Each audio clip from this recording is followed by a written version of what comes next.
दोस्तों, स्वागत है आपका हमारे चैनल आर के वर्मा में। दोस्तों, गांव के जमींदार गंगाराम पटेल और बुलाखीराम नाई की चार बहुत ही रहस्यमय और मजेदार कहानी। दोस्तों, 4 नंबर वाली कहानी एक जीन और काले द्रिपो वाले राजा की है। वह कहानी जरूर सुने। दोस्तों, प्राचीन समय की बात है। एक बार गांव के जमींदार जाने माने गंगाराम पटेल और उनके गांव का एक मजदूर बुलाखीराम नाई काशी यात्रा पर निकले।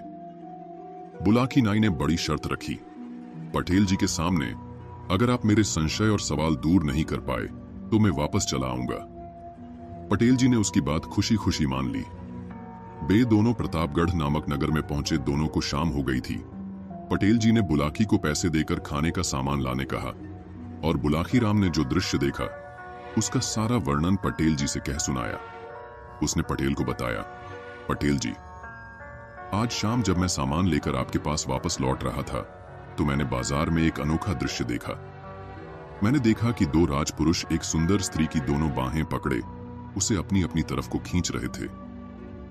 यह देखकर मैं उनके निकट पहुंचा। तभी अचानक वह स्त्री गायब हो गई और मैं आश्चर्यचकित होता हुआ आपके पास लौट आया। ठीक है, बोले पटेल, अभी अपनी उत्सुकता थोड़ी शांत रख। रात को सोने से पहले ही तुझे अपने प्रश्न का उत्तर मिल जाएगा। अभी तो भोजनादि की व्यवस्था कर, घोड़ों को दाना पानी खिला। कहकर पटेल शौच निवृत्ति के लिए चले गए। रात को जब दोनों भोजन करके निवृत्त हो गए तो पटेल ने कहा, बुलाखीराम, यहां से कुछ 100 कोस दूर वीरमगढ़ नाम का एक नगर है। इस नगर में चक्रधर नाम का एक राजा राज करता था। चक्रधर आयु में पूर्ण रूप से युवा था। अभी उसने विवाह भी नहीं किया था। वह सही अर्थों में अच्छे आचरण वाला एक प्रजापालक राजा था। प्रजा भी उसे बहुत चाहती थी। राजा चक्रधर का एक मंत्री बहुत दुष्ट था।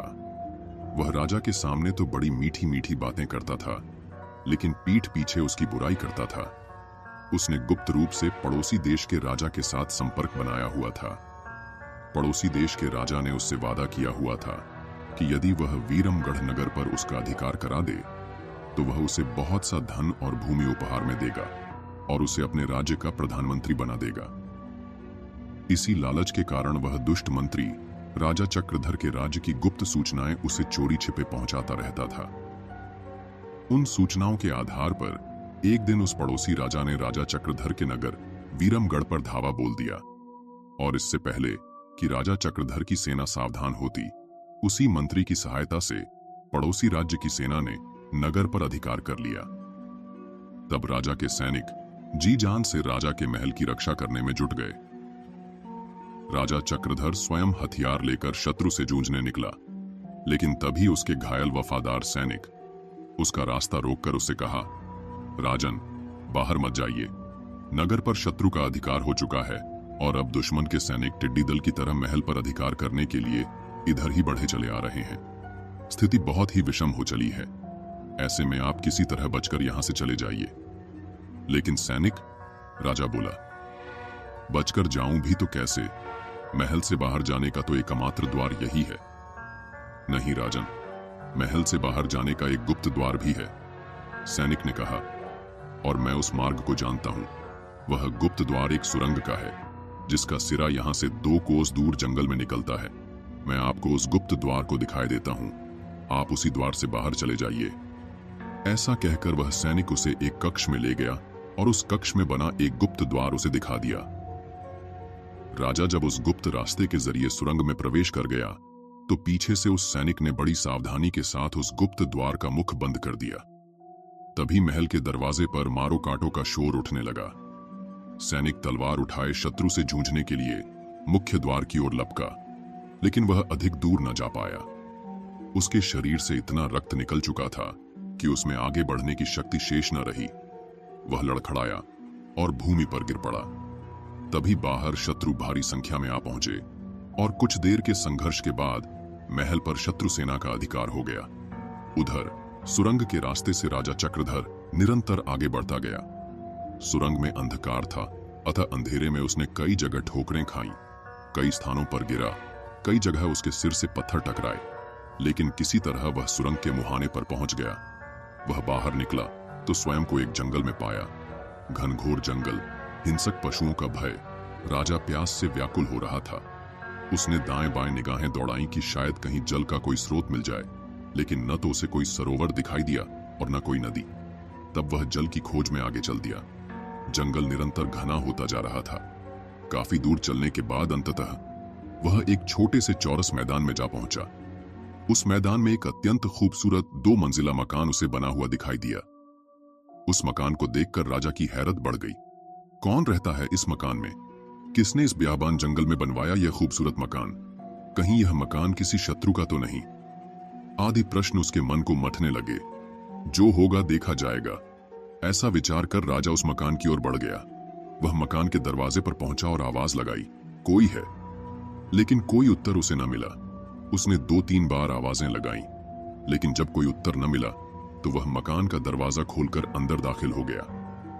मकान बाहर से जितना सुंदर नजर आता था, अंदर से उससे भी कई गुना ज्यादा खूबसूरत था। कमरे में एक पलंग बिछा हुआ था। थका हारा राजा उस पर बैठ गया। फिर वह उठा और सीढ़ियां चढ़कर दूसरे खंड पर पहुंच गया। वहां भी एक भव्य कक्ष बना हुआ था, जिसमें आवश्यकता की सारी चीजें रखी हुई थीं। राजा ने पहले तो पानी पीकर अपनी तृष्णा शांत की, फिर नीचे उतरकर उसी पलंग पर आकर लेट गया। वह बेहद थकान महसूस कर रहा था, अतः एक बार लेटा तो फिर उठा नहीं। उसे निद्रा रानी ने अपनी गोद में समेट लिया। राजा न जाने कितनी देर तक सोता रहा। आंख खुली तो देखा कि सारा कमरा एक स्वर्णिम आभा से दमक रहा है। वह रोशनी किसी दीपक की नहीं, वरन उन खंभों से निकल रही थी जिनके ऊपर मकान का ऊपरी कक्ष टिका हुआ था। राजा उसे देखकर अभी आश्चर्य कर ही रहा था कि तभी घुंघरुओं की आवाज बज उठी और देखते ही देखते उसके बिस्तर के पास एक बेहद सुंदर रूपसी प्रकट हो गई। हे भगवान, मैं किस मुसीबत में आ फंसा।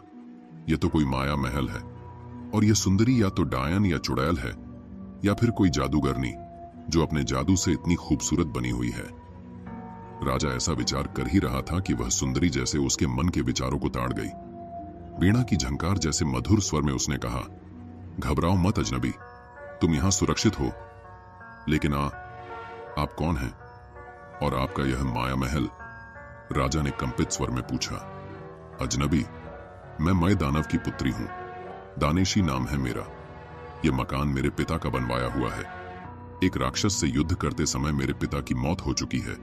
वह राक्षस मेरे रूप का दीवाना है। वह हर हालत में मुझे पाना चाहता है। अतः उसके भय से दिन में तो मैं अदृश्य हो जाती हूं और रात के समय यहां आ जाती हूं। दानव कन्या ने स्वयं ही अपना परिचय दिया।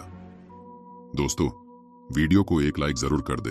तत्पश्चात राजा ने भी अपना परिचय दिया और उस पर कैसी मुसीबत आ पड़ी है, किस परिस्थिति में उसे अपना राज्य छोड़कर जान बचाने के लिए भागना पड़ा है, वह सब उस दानव कन्या को बताया। सुनकर दानव कन्या ने कहा, घबराओ नहीं, जब तक तुम्हारा विपत्ति काल चल रहा है तब तक यहीं रहो। यहां जरूरत की हर सामग्री मौजूद है। ऐसा कहकर वह राजा का हाथ पकड़कर बाहर ले आई। उस चौरस मैदान की ओर उसने कोई मंत्र बुदबुदाते हुए हाथ से कोई संकेत किया। देखते ही देखते पूरा मैदान किसी भव्य राजमहल में परिवर्तित हो गया। खूबसूरत बगीचे, मनोरम फव्वारे, दास दासियां सब न जाने कैसे उस राजमहल में प्रकट हो गए। उस राजमहल के सामने वह मकान बहुत ही साधारण सा लगने लगा। दानेशी उसके हाथ में हाथ डालकर पुनः उसे अंदर ले आई और बड़े प्रेम से उसे पलंग पर बिठाकर बोली, राजन, आपको भूख लगी होगी, पहले भोजन कर लीजिए, बातें तो बाद में होती रहेंगी। ऐसा कहकर दानेशी ने ताली बजाई। ताली बजाते ही न जाने कैसे उस कमरे में भोजन की थालियां लिए अनेक सेविकाएं प्रकट हो गईं। दानेशी ने तब राजा चक्रधर को बड़े प्यार से अपने हाथों से खाना खिलाया। भोजन बहुत स्वादिष्ट था। यद्यपि यह स्वयं राजा था और उसके राजमहल में भी भोजन की बहुत अच्छी व्यवस्था रहती थी, तथापि आज जैसा भोजन उसने न खाया था वह तो इसके आगे कूड़ा था। इतनी कहानी सुनाकर पटेल ने थोड़ा विराम लिया। हुक्के का एक जोरदार कश खींचा और धुआं बुलाखीराम की ओर उछाल दिया। अरे, ये क्या कह रहे हो पटेल जी? धुआं दूसरी ओर फेंको। बुलाकी चिल्लाया, मुझे खांसी उठाएगी। पटेल मुस्कुराए और बोले, मैं ये जानने की कोशिश कर रहा था कि कहीं तू सो तो नहीं गया। अंधेरे में दिखाई तो कुछ दे नहीं रहा। कुछ देर पहले तक तू हुंकारा भर रहा था, पर अब वह भी बंद कर दिया है। इसलिए मुझे तुझे सचेत करना पड़ा। खैर, ये बता कैसी लग रही है ये कहानी? बहुत ही अच्छी, बेहद दिलचस्प। बुलाकी बोला। आप कहानी जारी रखिए। बुलाकी, राजा चक्रधर और दानेशी का प्रेम प्रसंग काफी लंबा है, अतः मैं तुझे संक्षिप्त में बताता हूं कि वहां रहते रहते दोनों में प्यार हो गया। फिर एक दिन अग्नि को साक्षी मानकर दोनों ने विवाह कर लिया और दोनों पति पत्नी के रूप में वहां रहने लगे। बुलाकी, जैसा कि मानव स्वभाव है, हर मानव अपने जीवन में विविधता चाहता है। एक रास्ता उसे बोर कर देती है। यही कुछ राजा चक्रधर के साथ हुआ। महीनों तक एक ही स्थान पर रहते हुए वह उकताने लगा।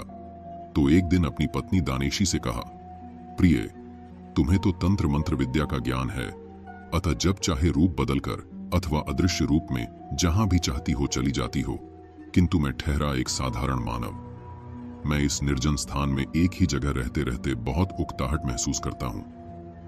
मेरी इच्छा है कि कुछ दिनों के लिए हम निकट के किसी बड़े नगर चलें, साधारण व्यक्तियों की तरह वहां रहें, नए नए लोगों से मिलें, उनके जीवन के विषय में जानें, वार्तालाप के जरिए कुछ उनसे नई बातें सीखें, कुछ अपनी बात उन्हें सिखाएं। कहो क्या विचार है इस विषय में तुम्हारा? मुझे तो कोई ऐतराज नहीं है, किंतु तुम पर कोई संकट ना आ जाए। दानेशी ने आशंका जताई। कोई संकट नहीं आएगा, और फिर आया भी तो वीरता पूर्वक उसका भी मुकाबला कर लेंगे। इस प्रकार दानेशी को राजी करके राजा चक्रधर उसे इसी शहर में कुछ दिन घूमने के लिए ले आया। 2 दिन खूब आराम से बीते। उन दोनों ने खूब सैर सपाटा किया, नए नए स्थान देखे, ढेरों अच्छी अच्छी चीजों की खरीदारी की। लेकिन तीसरे दिन उनके समक्ष एक संकट आ खड़ा हुआ ये कि जब वे दोनों खरीदारी करके एक दुकान से बाहर निकल रहे थे, तो वहां के राजा की नजर उस दानव कन्या पर पड़ गई और वह उस पर मोहित हो उठा।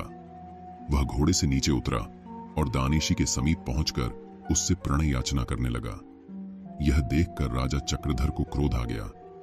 उसने राजा से कहा कि यह स्त्री मेरी पत्नी है और आपको किसी विवाहिता स्त्री से प्रणय निवेदन करने का कोई अधिकार नहीं है। बस इसी बात पर उन दोनों में तकरार होने लगी। राजा ने दानेशी का बाजू थामा और उसे खींचकर घोड़े पर बिठाना चाहा, लेकिन तभी उसके पति चक्रधर ने उसका दूसरा बाजू थाम लिया। अब चक्रधर तो दानेशी को अपनी ओर खींचे, तो यहां का राजा उसे अपनी ओर। दानेशी की स्थिति विषम हो गई। तब उसने अपने तंत्र मंत्र बल का उपयोग किया और देखते ही देखते अदृश्य हो गए। कहानी का समापन कर गंगाराम पटेल ने कहा, कुछ समझे बुलाकी राम? आज तुमने जो दृश्य देखा था वह उसी समय का था। वह स्त्री जो तुम्हारे देखते ही देखते अदृश्य हो गई थी, दानव कन्या दानेशी थी, और राजपुरुषों के विषय में तुम जान ही चुके हो। इसलिए खेल खत्म और पैसा हजम। अब चादर लंबी तानकर सो जाओ, सुबह उठकर फिर यात्रा करनी है। दोस्तों, अगले दिन भोर होते ही दोनों उठे और सारा सामान समेटकर आगे की यात्रा पर चल पड़े। दिन भर की यात्रा करते हुए वे दोनों एक नए नगर में पहुंचे और उसी नगर में रात्रि बसेरा करने का निर्णय किया। एक सराय में व्यवस्थित होकर पटेल ने बुलाकी राम को बाजार से खाने पीने का सामान लाने के लिए भेजा। बुलाकी राम लौटा तो एक नई बात फिर उसके पेट में कुलबुला रही थी, जिसे वह शहर में देख आया था। पाठकों, वह नई बात क्या थी, यह गंगाराम पटेल के साथ साथ आप भी जान लीजिए। इस बार बाजार के एक व्यस्त चौराहे पर बुलाकी राम ने एक ऐसा युवक देखा जो देखने में तो किसी कुलीन घर का चिराग लग रहा था, पर उस युवक की आंखों में वीरानी छाई हुई थी। बार बार उसके मुंह से एक ही शब्द निकल रहा था, हाय प्यारी, तू कहां है? हाय प्यारी, तू कहां है? रात को सोने से पूर्व जब बुलाकी राम ने उस युवक के विषय में पूछा, तो गंगाराम पटेल ने उसे बताया, बुलाकी राम, जिस नगर में हम लोग ठहरे हुए हैं, इस नगर का नाम कमल नगर है। अब से लगभग 20 वर्ष पहले इस नगर में श्याम सिंह नाम का एक क्षत्रिय रहता था। श्याम सिंह खूब खाते पीते परिवार का था। उसके पास उसके पिता की छोड़ी हुई बहुत बड़ी संपदा थी। परिवार में पत्नी के अलावा एकमात्र पुत्र भुवन था, जिसकी आयु 10 वर्ष की हो चुकी थी। श्याम सिंह का परिवार बड़े आनंद के साथ जीवन व्यतीत कर रहा था कि एक दिन उस परिवार पर शनि की कुदृष्टि पड़ गई। एक रहस्यमय बीमारी की चपेट में आकर श्याम सिंह और उसकी पत्नी का अनायास ही देहांत हो गया। 10 वर्षीय भुवन अनाथ हो गया। भुवन की उम्र बेशक कम थी, किंतु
के अंदर धैर्य और लगन को कोई कमी नहीं थी। उस किशोर ने बड़ी दृढ़ता से स्थिति का मुकाबला किया और अपने पिता के छोड़े हुए धन के सहारे अपनी परवरिश अपने आप करता रहा। धीरे धीरे 10 वर्ष बीत गए। किशोर आयु का भुवन अब 20 साल का सुंदर नौजवान बन गया। एक दिन भुवन ने अपने मन में विचार किया कि माँ बाप द्वारा छोड़ा हुआ धन धीरे धीरे समाप्त हो रहा है, अतः क्यों न इस धन से किसी दूसरे नगर में जाकर कोई व्यापार कर लूं।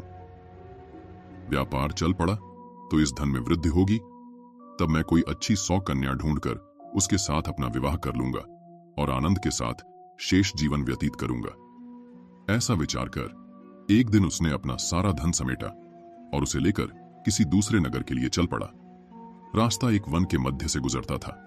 शाम के समय जब वह पैदल चलते हुए थक गया तो एक वृक्ष की छाया में बैठ गया। ठंडी ठंडी हवा बह रही थी।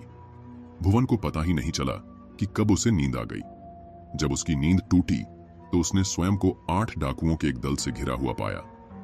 डाकू सरदार ने एक भाले की नोक से उसे टोलते हुए कहा, ऐ लड़के, जो कुछ भी तेरे पास है चुपचाप हमारे हवाले कर दे। प्रतिरोध करेगा तो हम तुझे खत्म कर देंगे। भुवन ने सोचा कि यदि इन्होंने मुझे मार दिया तो सारी कहानी ही खत्म हो जाएगी, अतः क्यों न अपना धन देकर इनसे अपनी जान छुड़ा लूं। जीवित रहा तो और धन कमा लूंगा। ऐसा विचार कर उसने अपने पास का सारा धन उन डाकुओं को सौंप दिया। डाकू उसका धन लेकर वहां से चलते बने। संध्या हो चली थी। भुवन ने आगे बढ़ने का मन बनाया, लेकिन फिर सोचा कि संध्या काल में तो जंगली जानवर अपने अपने शिकार की तलाश में बाहर निकल पड़ते हैं। यदि किसी हिंसक जीव से टकराव हो गया तो प्राण संकट में पड़ जाएंगे। इससे तो बेहतर यही है कि आज की रात इस वन में किसी वृक्ष पर चढ़कर गुजार दी जाए। अगली प्रातः जैसे ही भोर का उजाला फूटेगा शहर की ओर चल पड़ूंगा। ऐसा विचार कर भुवन एक घने वृक्ष की एक मोटी सी शाखा पर जाकर बैठ गया।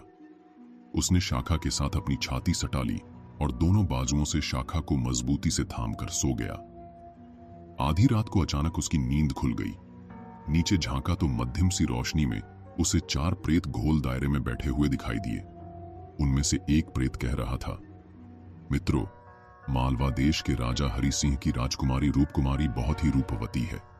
अभी उसकी आयु मात्र 16 साल की है, परंतु उसका पिता कल उसकी शादी एक ऐसे राजा के साथ कर देना चाहता है जिसकी उम्र 60 साल है।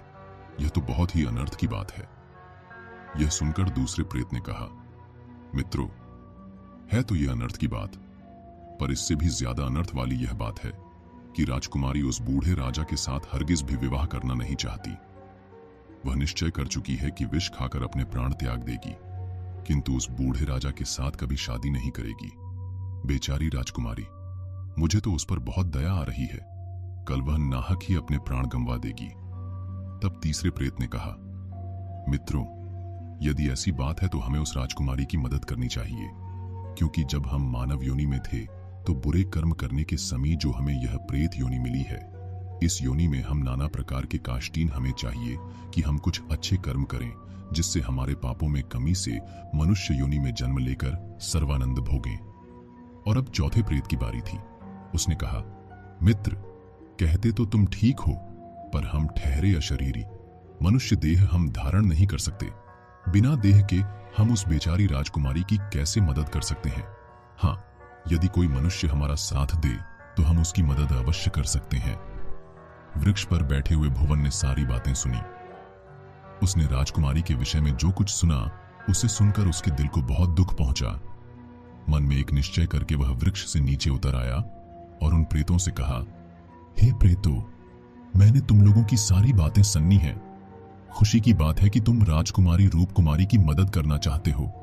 मैं भी उसकी मदद करना चाहता हूं। बताओ, मैं किस प्रकार उसकी मदद कर सकता हूं? यह सुनकर प्रेतों का सरदार बोला, मित्र, एक शर्त पर हम तुम्हारी मदद ले सकते हैं। शर्त यह है कि तुम भूलकर भी हमारे विषय में किसी से भी कोई जिक्र नहीं करोगे। यदि तुमने जाने अनजाने भी हमारा किसी से जिक्र कर दिया तो उसी समय राजकुमारी रूपकुमारी के प्राण छूट जाएंगे। बोलो, मंजूर है यह शर्त? भुवन ने तत्काल उनकी यह शर्त स्वीकार कर ली। तब प्रेतों ने अपनी मायावी विद्या से भुवन के लिए राजकुमारों जैसे वस्त्राभूषण मंगवाए। मायावी विद्या से ही 5 घोड़े पैदा किए, जो वायु से भी तेज रफ्तार से आकाश में उड़ सकते थे। भुवन को एक घोड़े पर बैठाया और उसके पीछे पीछे अशरीरी रूप में अपने अपने घोड़ों पर बैठकर मालवा की ओर उड़ चले। 2 घंटे में ही वे घोड़े मालवा देश की सीमा में प्रविष्ट हो गए। बुलाखीराम, जब वे 5 प्राणी वहां पहुंचे, उस समय राजमहल में अनेक मेहमान ठहरे हुए थे। उन 5 प्रेतों ने भुवन को तो राजमहल में भेज दिया और स्वयं अदृश्य रहकर उसकी निगरानी करते रहे। राजकुमारी रूपकुमारी उस समय अपने कमरे में अकेली बैठी थी जब युवक ने उसके कमरे में प्रवेश किया। भुवन को वहां आया देख राजकुमारी आश्चर्यचकित रह गई। उसने भुवन से पूछा, हे युवक, तुम कौन हो और मेरे कक्ष में किधर से आ पहुंचे? भुवन ने कहा, हे राजकुमारी, मेरा नाम भुवन है। मुझे तुम्हारे विषय में सब कुछ मालूम हो चुका है कि तुम अपना विवाह उस बूढ़े राजा के साथ करना नहीं चाहती हो। मैं तुम्हारी सहायता करने के लिए ही यहां आया हूं। भुवन सुंदर तो था ही। उसने राजकुमारी से जब यह विनम्रता के साथ कहा तो वह उसके व्यक्तित्व से बेहद प्रभावित हुई। उस समय भुवन का सहारा उसे भगवान का भेजा हुआ सहारा महसूस हुआ। वह तुरंत उसके साथ चलने के लिए तैयार हो गई। भुवन ने तब राजकुमारी को अपने घोड़े पर बिठाया और आकाश मार्ग से चल पड़ा। 4 प्रेत भी अदृश्य रूप में उसके पीछे पीछे चल पड़े।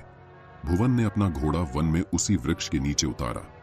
वहां अदृश्य रूप से उन प्रेतों ने युवक से कहा, हे युवक, अब तुम इस राजकुमारी को अपने नगर में ले जाओ और इसके साथ विधिवत विवाह करके सुखी और संपन्न जीवन व्यतीत करो। पर सावधान, हमारी हिदायतें याद रखना। भूलकर भी कभी किसी से हमारा जिक्र न करना। उत्तर में भुवन ने सिर हिलाकर अपनी सहमति प्रदान कर दी। उधर जब राजमहल में राजकुमारी रूपकुमारी के गायब होने की खबर मिली तो वहां हड़कंप मच गया। चारों तरफ राजकुमारी की खोज होने लगी, किंतु यह सब निष्फल साबित हुआ। राजकुमारी तो उनकी पहुंच से बहुत दूर कमल नगर में पहुंच चुकी थी। उधर नगर के लोगों को जब यह मालूम हुआ कि भुवन ने अपना विवाह कर लिया है तो उसके सभी मित्रों ने आकर उसे बधाई दी। हे बुलाखी, राजकुमारी रूपकुमारी भुवन के साथ चली तो आई, किंतु उसने जब घर में घोर दरिद्रता देखी तो उसे बहुत दुख हुआ। कहां तो राजसी वैभव का सुख और कहां एक मामूली सा मकान। वह महलों में पली थी और अब उसे एक मामूली से घर में रहते हुए घर का सारा काम स्वयं ही करना पड़ता था। इस कारण वह कुछ परेशान सी रहने लगी। उसकी परेशानी उसके पति भुवन ने भांप ली। उसने अपने मन में विचार किया कि क्यों न अपने मित्र प्रेतों से इस विषय में सहायता ली जाए। अतः एक रात वह राजकुमारी को सोता छोड़कर अपने प्रेत मित्रों के पास जा पहुंचा। उसने जब अपनी परेशानी उन्हें बताई तो उसके प्रेत मित्र उसकी सहायता करने के लिए तत्पर हो गए। तब उन्होंने अपनी माया से रातों रात भुवन के मकान को एक सुंदर महल का रूप दे दिया। महल के कोठार धन धान्य से भर दिए और उसका एक कक्ष धन से भर दिया। सुबह हुई तो राजकुमारी ने अपने को एक सुंदर से छोटे महल में पाया। इतना शानदार महल और धन धान्य से भरे कोठार देखकर वह आश्चर्य में पड़ गई। तब वह बार बार अपने पति से यह पूछने लगी कि वह इस रहस्य को बताए कि रातों रात यह सब कैसे संभव हो गया। बुलाखीराम, 2 दिन तक भुवन अपनी पत्नी का आग्रह टालता रहा, किंतु जब वह बार बार आग्रह करती ही रही तो विवश होकर भुवन को यह बताना ही पड़ा कि यह सब उसके कुछ प्रेत मित्रों की कृपा से संभव हुआ है। वह नामुराद उस समय यह भूल ही गया कि प्रेतों ने किसी से भी इस रहस्य को न बताने की सख्त हिदायत की हुई है। रहस्य का उजागर होना था कि राजकुमारी ने उसी क्षण दम तोड़ दिया। यह देखकर भुवन को उस रहस्य के उजागर कर देने का बहुत अफसोस होने लगा। वह फूट फूट कर रोने लगा और सिर धुन धुन कर विलाप करने लगा कि हाय प्यारी, तू कहां है? हाय प्यारी, तू कहां है? बस तभी से वह विक्षिप्त हो गया है। हे बुलाकी, आज शाम तू जिस शख्स को प्रलाप करते हुए देख आया है वह भुवन ही था। अब बता, तेरी बात का तुझे उत्तर मिल गया ना? मिल गया पटेल जी, बुलाकी बोला। किस्मत के खेल भी निराले होते हैं। बेचारे भुवन की तो किस्मत बनकर भी बिगड़ गई। ईश्वर उसकी आत्मा को शांति दे। यह कहकर बुलाकी ने बिस्तर पर अपने पैर फैला दिए। शीघ्र ही वह नींद के आगोश में समा गया। काशी यात्रा में गंगाराम पटेल और बुलाकी राम एक नए नगर में पहुंचे और रात्रि को वहां विश्राम किया। इस दौरान बुलाकी राम ने जो अद्भुत दृश्य देखा वह कुछ इस प्रकार था। दोस्तों, बुलाकी ने एक चौराहे पर देखा कि एक रथ में एक सुंदर नौजवान बैठा हुआ था। उसके साथ ही एक सुंदर सी स्त्री बैठी हुई थी। कुछ देर तक दोनों में वार्तालाप हुआ और फिर स्त्री उतरी और एक बिल्ली बनकर झाड़ी में चली गई। बुलाकी यह दृश्य देखकर हैरान रह गया और लौटा तो उसने गंगाराम पटेल से इस बात का रहस्य बताने को कहा। लेकिन रोज की तरह तब भोजनोपरांत सोने के समय गंगाराम ने उसके इस प्रश्न का जवाब दिया। गंगाराम ने कहा, बुलाकी राम, इस शहर में श्रीधर नाम का एक रईस आदमी रहता था। उसकी इकलौती संतान है। उसका बेटा किशोरलाल श्रीधर ने अपने एक घनिष्ठ मित्र की बेटी सौदामिनी के साथ उसका रिश्ता बचपन में ही तय कर दिया था। किशोर और सौदामिनी की शादी मात्र वर्ष 5 की आयु में ही हो गई। श्रीधर का विचार था कि जब उसका बेटा युवा हो जाएगा तो उसका गौना कराकर बहू को घर में ले आऊंगा। वक्त गुजरता गया। किशोर की उम्र 18 वर्ष की हो गई। तब एक दिन श्रीधर ने बहू का गौना कराने के लिए किशोर को उसकी ससुराल भेजा। बहू को लाने के लिए किशोर रथ सजाकर अपने नगर से निकला। अभी उसका रथ नगर से निकल भी न पाया था कि न जाने किधर से एक काली बिल्ली प्रकट हुई और उसका रास्ता काटकर झाड़ियों में लोप हो गई। यात्रा पर अथवा किसी शुभ कार्य के लिए जाते समय यदि बिल्ली रास्ता काट जाए तो उसे हमारे समाज में एक अपशगुन माना जाता है। इसलिए किशोर ने अपशगुन हुआ जान रथ मोड़ लिया और वापस लौट आया। अगले दिन वह जब ससुराल के लिए फिर से रवाना हुआ तो उसी स्थान पर फिर से वही काली बिल्ली रास्ता काट गई। यह देखकर किशोर उस दिन भी नहीं गया और रथ को पुनः लौटा लाया। तीसरे दिन जब वह फिर से उसी स्थान पर पहुंचा तो इस बार बहुत सतर्क था। उसने चाबुक तैयार कर रखा था। वह सोच रहा था कि इस बार वह बिल्ली दिखाई दी तो उसे छोड़ेगा नहीं, उसकी चमड़ी उधेड़ कर ही दम लेगा। लेकिन इस बार उसे वह बिल्ली दिखाई ही न दी। बिल्ली के स्थान पर उसने एक अपूर्व सुंदरी वहां खड़ी देखी। रथ जब समीप पहुंचा तो उस रूपसी ने किशोर से आग्रह किया, श्रीमान, क्या आप नवलगढ़ जा रहे हैं? हाँ, किशोरलाल ने कहा। जा तो वहीं रहा हूँ, पर आप यह बात क्यों पूछ रही हैं? बात यह है कि मुझे भी उसी ओर जाना है। उस रूपसी ने कहा, यदि आप अपने रथ में मुझे भी स्थान दे दें तो मैं आपकी आभारी रहूंगी। आभार कैसा, रथ तो खाली है, आप शौक से मेरे साथ यात्रा कर सकती हैं। किशोर ने कहा। युवती रथ में आ बैठी। किशोर ने रथ आगे बढ़ा दिया। रास्ते में दोनों में आपस में बातें होती रहीं। किशोर ने उसे बता दिया कि विवाह के 13 वर्ष बाद आज वह अपनी पत्नी का गौना कराने के लिए अपनी ससुराल जा रहा है। यह सुनकर युवती थोड़ा गंभीर हो गई और उससे बोली, सुनो युवक, मुझे तंत्र विद्या का कुछ ज्ञान है। इस थोड़े से अरसे में मैंने तुम्हारे चेहरे का अध्ययन करके यह निष्कर्ष निकाला है कि शीघ्र ही तुम किसी मुसीबत में फंसने के लिए जा रहे हो। कैसी मुसीबत? किशोर ने आश्चर्य से पूछा। मुसीबत कैसी होगी ये तो मैं तुम्हें अभी नहीं बता सकती, युवती बोली, पर इतना अवश्य कह सकती हूँ कि तुम्हारे प्राण जाने का भय है। तुम्हारा कोई बहुत ही घनिष्ठ व्यक्ति तुम्हारी मौत का कारण बन सकता है। यदि ऐसा है तो क्या तुम उसका कोई निराकरण सुझा सकती हो? किशोर ने पूछा। निराकरण तो मुझे भी कोई सुझाई नहीं दे रहा, युवती बोली। हाँ, यदि तुम सतर्कता बरतो तो संभव है उस बिन बुलाई आपत्ति से तुम्हें छुटकारा मिल जाए। देखो, यह मत सोचना कि मैं तुम्हें डरा रही हूँ या तुम्हें अपनी ससुराल जाने से हतोत्साहित कर रही हूँ। सच बात तो यह है कि मेरे इल्म के मुताबिक तुम्हें सारा भय अपनी ससुराल में ही है। इसलिए वहां जब तक ठहरो बेहद सावधान रहना। भोजन जब करो अपने साथ किसी अपने प्रिय व्यक्ति को भी साथ खिलाना, और यदि तुम्हें अकेले ही भोजन करना पड़े तो उसमें से पहला ग्रास निकालकर किसी कुत्ते या बिल्ली को जरूर खिलाना। तदोपरांत ही ग्रास मुंह में डालना। पानी पीते समय इस बात का जरूर ध्यान रखना कि जल शुद्ध भी है या नहीं। यदि जल का रंग कुछ बदला हुआ सा देखो या जल में तुम्हें किसी किस्म की कोई गंदगी नजर आए तो उस जल का उपयोग हरगिज मत करना।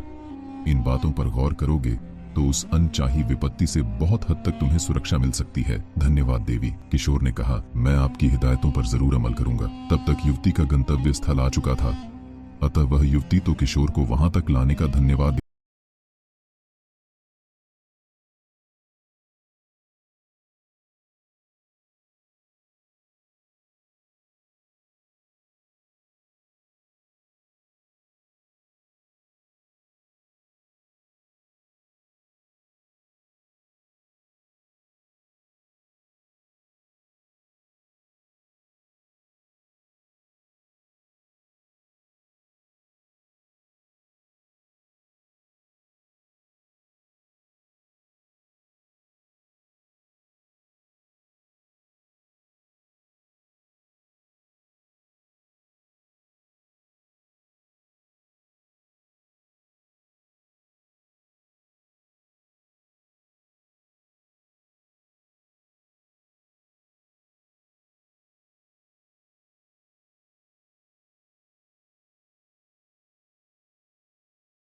कर वहीं उतर गई और किशोर अपने गंतव्य की ओर चला गया। किशोर अपनी ससुराल में पहुंचा तो उसका भरपूर स्वागत हुआ। सास ससुर ने उसकी बलैया ली, छोटे साले ने झुककर उसके चरण छुए, लेकिन पति के आगमन की बात सुनकर उसकी पत्नी सौदामिनी के दिल पर तुषारपात हो गया। अरे ऐसा क्यों? कहानी के बीच में पटेल के मुख से कहानी सुनते हुए अचानक बुलाखीराम ने पूछ लिया। पति के आने की बात सुनकर तो उसकी पत्नी सौदामिनी को खुश होना चाहिए। नव विवाहिताएं तो ऐसे अवसर की बड़ी ललक के साथ प्रतीक्षा किया करती हैं। हाँ, सो तो है बुलाखी, लेकिन ऐसा वही नवयुवतियां किया करती हैं जिन्हें अपने प्रियतम से प्यार होता है, जिनके मन में पिया से मिलने की उमंग होती है। किशोर की पत्नी सौदामिनी के मन में अपने पति से मिलने की उमंग ही नहीं थी। बात दरअसल यह थी कि जवान होते ही सौदामिनी पथभ्रष्ट हो गई थी। उसके संबंध शहर कोतवाल से बन गए थे। पति के आने से उसे इस बात का भय होने लगा कि अब वह अपने प्रेमी कोतवाल से कैसे मिल सकेगी। आगे क्या हुआ? बुलाखी ने पूछा। आगे यह हुआ कि पति के आगमन का समाचार सुन सौदामिनी अपने प्रेमी कोतवाल से एकांत में मिली और उससे कहा, तुम्हारा वियोग मुझसे सहा नहीं जाएगा प्रिय। तुम कोई ऐसा उपाय सोचो जिससे कि मुझे अपने पति के साथ जाना न पड़े। सौदामिनी। उसकी बात सुनकर उसका प्रेमी कोतवाल बोला, जाना तो एक न एक दिन तुम्हें अपने पति के साथ पड़ेगा ही, क्योंकि तुम्हारा उसके साथ विवाह हो चुका है। हाँ, कुछ दिन और यहाँ रुक जाओ, इस विषय में जरूर कुछ किया जा सकता है। तो फिर करो ना वह उपाय। मैं अधिक से अधिक समय तुम्हारे साथ बिताना चाहती हूँ, सौदामिनी व्यग्रता से बोली। कोतवाल ने तब उसे एक पुड़िया पकड़ा दी और कहा, इस पुड़िया में एक ऐसा जहर है जिसके खाने से आदमी की मौत बहुत धीरे धीरे होती है, परंतु अगर इसकी मात्रा कुछ ज्यादा खिला दी जाए तो व्यक्ति तत्काल मृत्यु को प्राप्त हो जाता है। तुम्हें जैसे ही अवसर मिले इस पुड़िया में से कुछ मात्रा उसके भोजन में मिला देना, तब वह गंभीर रूप से बीमार हो जाएगा। जाहिर है ऐसी हालत में वह कुछ समय तक तुम्हें अपने घर नहीं ले जा सकेगा। तब हम आज की तरह कुछ दिन तक और अपने मिलन का आनंद ले सकेंगे। भामिनी ने वह जहर की पुड़िया ले ली और उसे लेकर घर चली आई। अब यह इस मौके की तलाश में रहने लगी कि कब अपने पति को वह जहर खिला सके।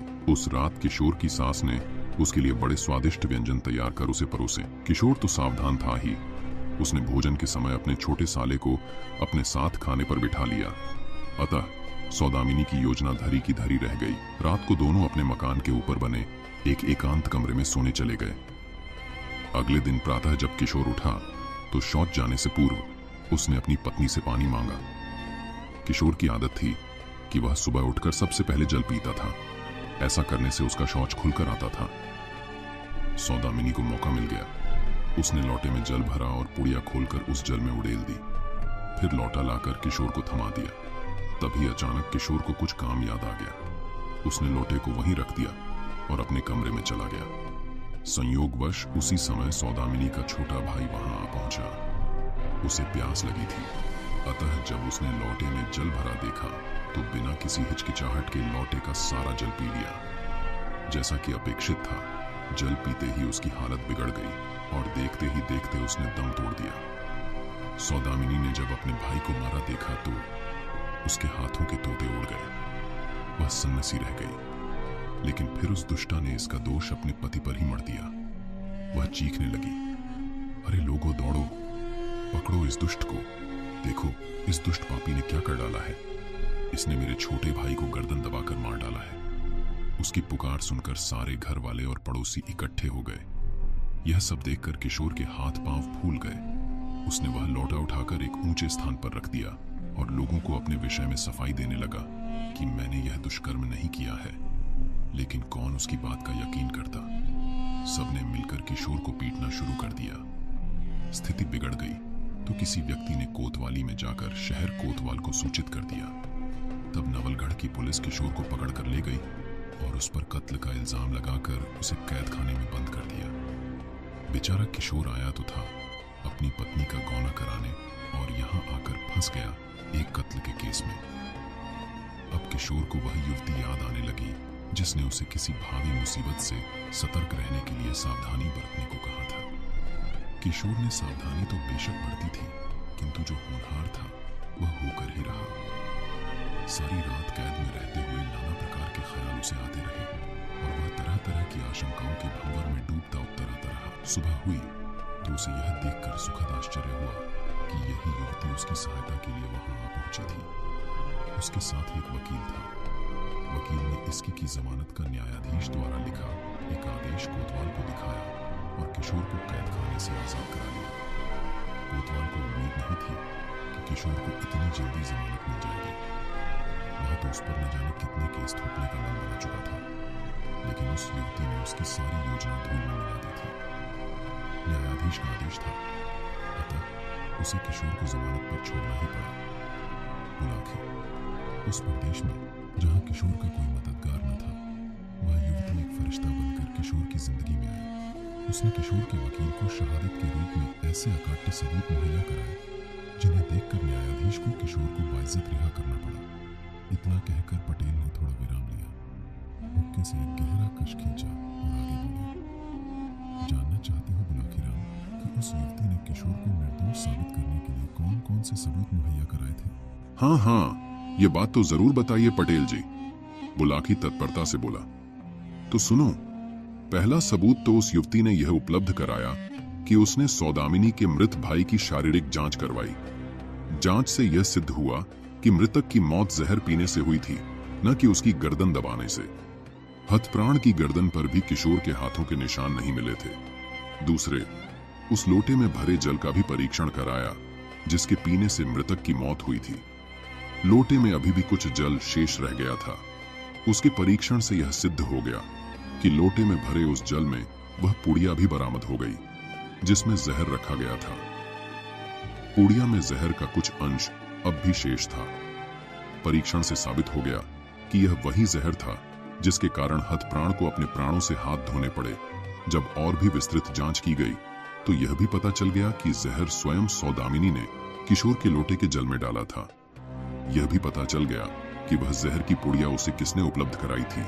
तो कोतवाल भी संदेह के घेरे में आ गया और सौदामिनी और उसके अवैध संबंधों की जानकारी भी प्रकाश में आ गई। इस पर न्यायाधीश ने सौदामिनी को गिरफ्तार करने और कोतवाल को उसकी मदद करने के आरोप में उसके विरुद्ध जांच करने के आदेश जारी कर दिए। यह सब इतनी तेजी से हुआ कि मात्र 14 दिन में ही सारा केस हल हो गया। बरी हो जाने पर जब किशोर ने आभार व्यक्त करने के लिए उस युवती की खोज की तो वह उसे कहीं भी नहीं मिली।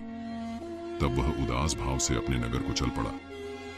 जब वह अपने नगर की सीमा में दाखिल हुआ तो उसे यह देखकर बेहद आश्चर्य हुआ कि वह युवती उसी स्थान पर खड़ी थी जहां वह उससे पहली बार मिली थी। किशोर रथ से नीचे उतरा और श्रद्धा पूर्वक उस स्त्री को नमन किया।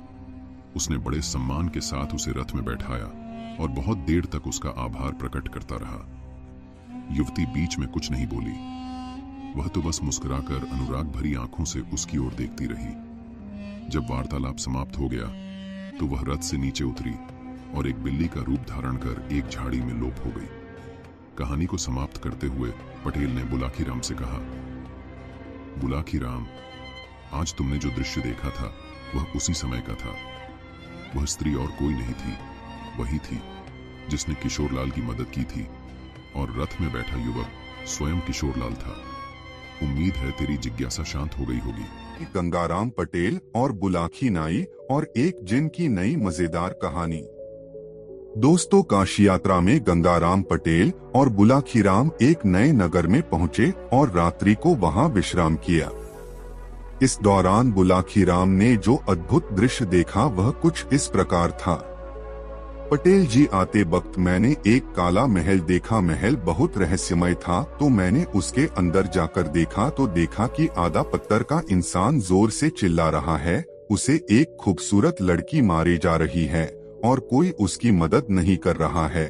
और उसके बाद वो लड़की एक अधमरे आदमी के पास जाकर रोने लगती है और ये बोलते हुए, तुम मुझसे बात क्यों नहीं करते हो, मुझे इस लायक नहीं समझते। और थोड़ी देर बाद में जब महल से बाहर आया तो वह सब गायब हो चुका था। पटेल जी, इसका पूरा वर्णन, पूरी कहानी मुझे बताइए, मैं सुनने के लिए उत्सुक हूँ। पटेल जी बोले, हाँ, बुलाखी, पर पहले खाना पीना हो जाए, उसके बाद मेरा हुक्का तैयार कर, फिर मैं तुझे सब कुछ बताता हूँ। रात को खाना खाने के बाद बुलाखी ने हुक्का तैयार किया, पटेल जी के सामने बैठ गया। पटेल जी बोले, हाँ भाई बुलाखी, तो सुन। किसी समय धार्मिक प्रवृत्ति का एक वृद्ध मुसलमान मछुआरा नियमित रूप से प्रतिदिन सवेरे उठकर नदी के किनारे जाता और 4 बार नदी में जाल फेंकता था। एक दिन सुबह सुबह उसने नदी में जाल डाला। जब वह जाल को खींचने लगा तो जाल बहुत भारी लगा। उसने समझा कि आज कोई बड़ी मछली हाथ आई है, लेकिन कुछ ही देर बाद उसकी मेहनत पर पानी फिर गया। मेहनत से जाल खींचकर निकाला तो देखा कि उसमें एक गधे की लाश फंसी है। मछुआरा उसे देखकर जल भुन गया। उसका जालन भी गधे के बोझ से जगह से फट गया था। उसने जाल में से गधे की लाश निकालकर एक तरफ फेंक दी और जाल फिर से नदी में डाला। इस बार खींचा तो उसमें सिर्फ मिट्टी और कीचड़ भरा मिला। तब रुआसा सा होकर वह बोला, मेरा दुर्भाग्य तो देखो, 2 बार मैंने नदी में जाल डाला और मेरे हाथ कुछ नहीं आया। मैं तो इस पेशे के अलावा और कोई व्यवसाय जानता भी नहीं। अब मैं गुजर बसर के लिए क्या करूं? उसने जाल को खाली कर फिर पानी में फेंका। इस बार भी उसके हाथ दुर्भाग्य ही लगा। जाल में कंकड़ पत्थर और फलों की गुठलियों के अतिरिक्त कुछ भी नहीं था। यह देखकर वह और भी रोने पीटने लगा। तब तक सवेरे का उजाला भी फैल गया था। उसने ईश्वर का ध्यान किया और विनय की, हे सर्वशक्तिमान प्रभु, तुम जानते हो कि मैं हर रोज सिर्फ 4 बार नदी में जाल फेंकता हूँ। आज 3 बार फेंक चुका हूँ और कुछ हाथ नहीं आया। मेरी सारी मेहनत बेकार गई। अब अंतिम बार जात फेंकना रह गया है। अब तुम कृपा करी और नदी से मुझे कुछ दिलवा दी और मुझ पर इस प्रकार दया करो जैसे किसी समय हजरत मूसा पर की थी। यह कहकर मछुआरे ने चौथी बार जाल फेंका और खींचा तो भारी लगा। उसने सोचा, इस बार तो जरूर मछलियां फंसी होंगी। बड़ा जोर लगाकर उसे बाहर निकाल कर देखा तो उसमें एक पीतल की सुराहों के सिवाय और कुछ नहीं था। सुराही के भार से वह यह समझा कि उसमें कुछ बहुमूल्य वस्तुएं होंगी, क्योंकि उसका मुंह शीशे के ढक्कन से अच्छी तरह बंद था और ढक्कन पर कोई मोहर लगी थी। मछुआरे ने अपने मन में कहा कि यह अंदर से खाली हुई तो भी इसे बेचकर पैसे अच्छे मिल, आज का काम किसी तरह चल जाएंगे। जिससे उसने सुराही को उलट पलट कर और हिला डुला कर देखा, लेकिन उसमें से कोई आवाज नहीं निकली। फिर उसने अपने झोले में से चाकू निकाला और उसका ढक्कन खोलने की चेष्टा करने लगा। सुराही के मुंह पर सील लगी हुई थी, इसलिए उसे खोलने में उसे काफी मशक्कत करनी पड़ी। तब कहीं जाकर सुराही का ढक्कन खुला। उसने झांककर सुराही के अंदर देखा, लेकिन उसे कुछ नहीं दिखाई दिया। वह फिर झुंझला गया और उसने क्रोध में आकर उसे एक और फेंक दिया। उसी समय उसने देखा कि सुराही से धुआं निकल रहा है। बहुत सा धुआं निकलकर नदी के ऊपर आकाश में फैल गया। कुछ ही देर में वह धुआं सिमटकर एक जगह एकत्रित हो गया और उसने एक भीषण दैत्य का आकार ले लिया। मछुआरा घबराकर भागने को हुआ, लेकिन उसने सुना कि दैत्य हाथ उठाकर कुछ कह रहा है, ऐ सुलेमान, मेरा अपराध क्षमा कर दो। मैं कभी आपकी आज्ञा का उल्लंघन नहीं करूंगा। मछुआरा यह सुनकर अपना डर भूल गया और बोला, अरे भूत, यह तू क्या बक रहा है? सुलेमान को मरे 1800 वर्ष से अधिक समय हो गया है। तू कौन है? मुझे बता और यह भी बता कि तू इस सुराही में किस प्रकार बंद हो गया। जिन ने उसे घृणा पूर्वक देखकर कहा, तू बड़ा बदतमीज है, मुझे भूत कहता है। मछुआरा बिगड़कर बोला, और कौन है तू? तुझे भूत न कहूं तो क्या कहूं? जिन ने कहा, तेरे मरने में अब अधिक समय नहीं है, मैं तुझे शीघ्र ही मार डालूंगा।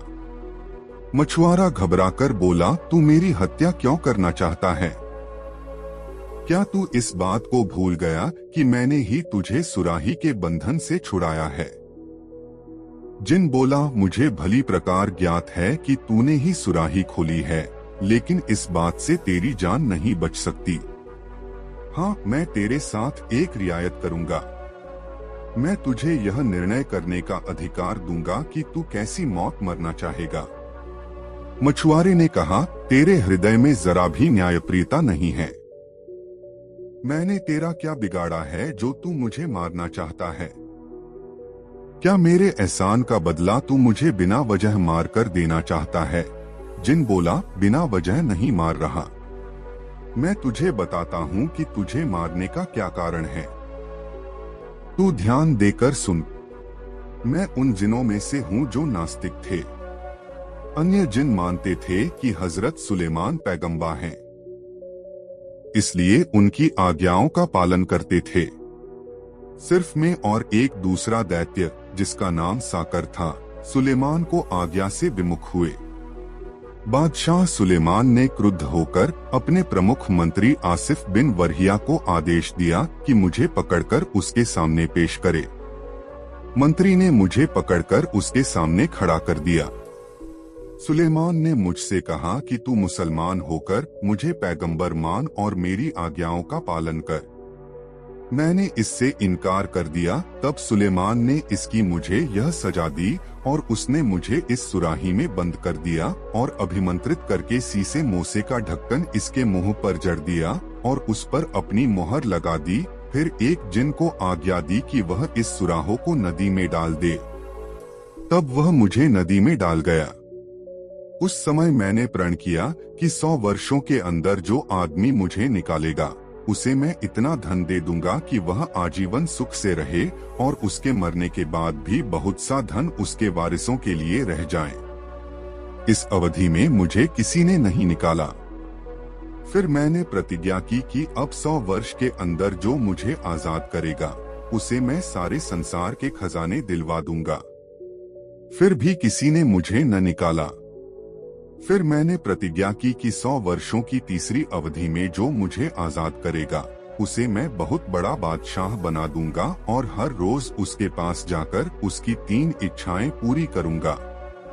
जब इस तीसरी अवधि में भी किसी ने मुझे नहीं निकाला तो मुझे बहुत क्रोध आया और उसी अवस्था में मैंने प्रण किया कि जो मुझे अब बाहर निकालेगा, मैं अत्यंत क्रूरता पूर्वक उसके प्राण ले लूंगा। हाँ, उसके साथ इतनी रियायत करूंगा कि वह जिस प्रकार से मरना चाहेगा, मैं उसे उसी प्रकार से मारूंगा।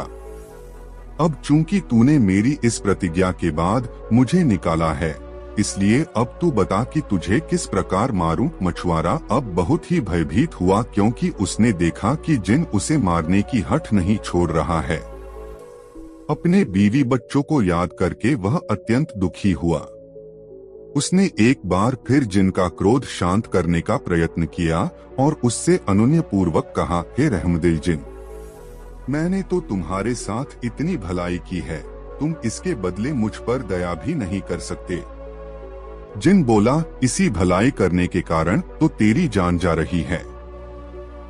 मछुआरे ने अंत में अपने बचाव का एक उपाय सोचा। वह जिन से बोला, अच्छा, अब मैं समझ गया कि तुम्हारे हाथ से मेरी जान नहीं बच सकती। यदि खुदा की यही मर्जी है तो मैं उसे खुशी खुशी कबूल करता हूँ। लेकिन मैं तुझे उसी पवित्र नाम की, जिसे सुलेमान ने अपनी मोहर में खुदवाया था, सौगंध देकर कहता हूँ कि जब तक मैं अपने मरने का तरीका सोचकर तय करूँ, तुम मेरे एक प्रश्न का उत्तर दो। जिन इतनी बड़ी सौगंध से निरुपाय हो गया और कांपने सा लगा। उसने कहा, पूछ, क्या पूछना चाहता है? मैं तेरे प्रश्न का उत्तर दूंगा। मछुआरे ने कहा, मुझे तेरी किसी बात का विश्वास नहीं होता। तू इतना विशालकाय प्राणी है, इतनी छोटी सी सुराही में कैसे समा गया? तू झूठ बोलता है। जिन बोला, जिस पवित्र नाम की सौगंध तूने मुझे दिलाई है, मैं उसको साक्षी मानकर कहता हूँ कि मैं उसी सुराहों में था। मछुआरे ने कहा, मुझे अब भी विश्वास नहीं है कि तू सच कहता है। इस सुराही में तो तेरा एक पाँव भी नहीं आएगा। तू पूरा का पूरा किस प्रकार इसमें समा गया? जिन ने कहा, क्या मेरे द्वारा इतनी बड़ी सौगंध खाने के बाद भी तुझे विश्वास नहीं? मछुआरा बोला, तेरे कसम खाने से क्या होता है?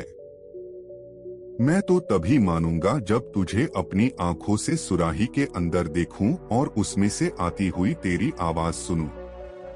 यह सुनकर जिन फिर धुएं में परिवर्तित हो गया और सारी नदी पर फैल गया। फिर वह धुआं रूपी जिन एक स्थान पर इकट्ठा हो गया और धीरे धीरे सुराही में जाने लगा।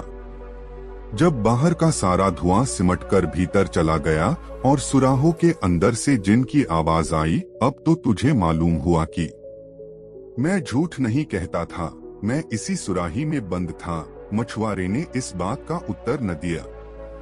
उसने फौरन सुराही का ढक्कन, जिस पर सुलेमान की मोहर लगी थी, सुराही के मुंह पर रखा और मजबूती से बंद कर दिया। फिर बोला, ओ जिन, अब तेरी बारी है कि तू गिड़गिड़ाकर मुझसे अपने अपराध क्षमा करने को कहे, या फिर मुझे यह बता कि तू स्वयं मेरे हाथ से किस प्रकार मरना चाहता है। नहीं तो मेरे लिए तो यही उचित होगा कि मैं तुझे फिर इसी नदी में डाल दूं और नदी के तट पर घर बनाकर रहूं, ताकि जो भी मछुआरा यहाँ जाल डालने आए उसे चेतावनी दे दिया करूं कि यहाँ एक सुराही में एक महाभयंकर जिन बंद है, उसे कभी बाहर न निकालना, क्योंकि उसने प्रण किया है कि जो भी उसे बाहर निकालेगा वह जिन उसके प्राण ले लेगा। यह सुनकर जिन बड़ा विचलित हुआ और बोला, मेरे मित्र, तू ऐसा न कर। मैं अब तुझे मारने का इरादा कभी न करूंगा। बुराई के बदले में भी भलाई करनी चाहिए। तू भी मेरे साथ ऐसी ही भलाई कर जैसी इम्मा ने अतीका के साथ की थी।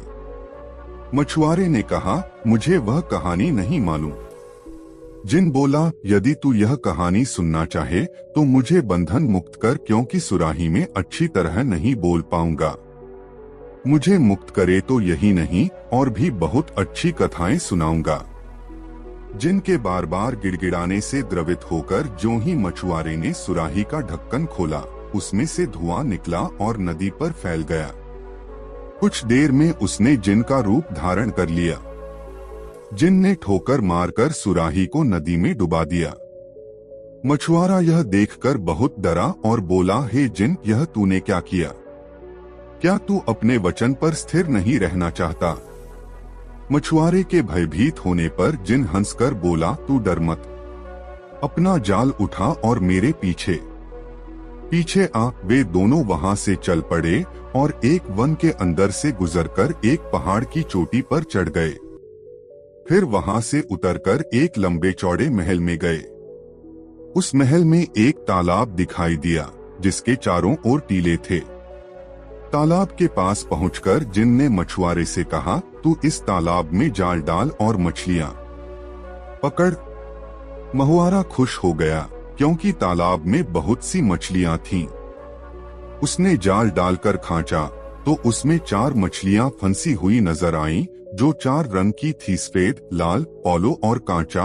उसमें ने कहा, तू इन मछलियों को लेकर यहाँ के बादशाह के पास चला जा। वह तुझे इतना धन देगा जो तूने कभी देखा भी नहीं होगा। किंतु एक बात का ध्यान रखना, तालाब में एक दिन में एक ही बार जाल डालना। यह कहकर जिन ने जमीन में जोर की ठोकर मारी। जमीन फट गई और जिन उसमें समा गया। जिन के उस गड्ढे में समाने के बाद जमीन फिर समतल हो गई। जैसे उसमें कभी गड्ढा हुआ ही न हो। मछुआरा चारों मछलियां पकड़कर बादशाह के महल में ले गया। बादशाह मछलियों को देखकर बेहद खुश हुआ और अपने वजीर से बोला, जाओ, यूनान के राजा ने जिस बावर्धिन को हमें भेंट स्वरूप दिया था, इन मछलियों को उस बावर्चिन के पास ले जाओ। सिर्फ वही ऐसी होशियार है जो इन सुंदर मछलियों को भली भांति पका सकती है। मंत्री मछलियों को बावर्चिन के पास ले गया। बादशाह ने मछुआरे को 400 मोहरें इनाम में दे डाली। बावर्चिन ने मछलियों के टुकड़े करके उन्हें धो धो कर तलने के लिए गरम तेल में डाल दिया। जब टुकड़े एक ओर से लाल सुर्ख हो गए तो उसने उन्हें पलटा।